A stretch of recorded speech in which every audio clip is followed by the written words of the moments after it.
ជំរាបសួរនិងសូមគោរពដល់ពុកម៉ែបងប្អូនទាំងអស់គ្នាដែលចូលមកកាន់ Channel របស់ Admin ដើម្បីទស្សនាវីដេអូតម្រុយឆ្នោតយួន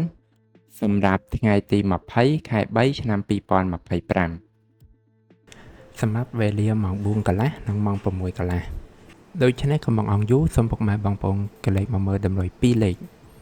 តម្រុយ2លេខ Admin គឺមានលេខ14 17 34 38សម្រាប់ប៉ុស ABCD បន្ទាប់មកគឺខ្ទង់ O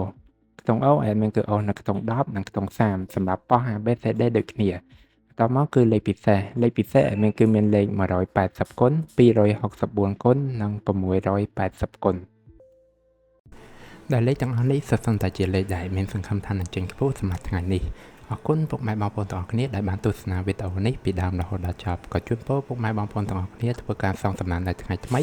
ទទួលបាននូវការហេងឆ្នះចំទាំងអស់គ្នាជាចុងក្រោយ Admin សូមពុកម៉ែបងប្អូនជួយ Like Subscribe និង Share ដើម្បីជាកម្លាំងចិត្តដល់ Admin ផងនិងដើម្បីពុកម៉ែបងប្អូនទាំងអស់គ្នាទទួលបាននូវវីដេអូថ្មីបានឆាប់រហ័សផងដែរដូច្នេះ Admin សូមជម្រាបលានិងជួបគ្នានៅវីដេអូក្រោយ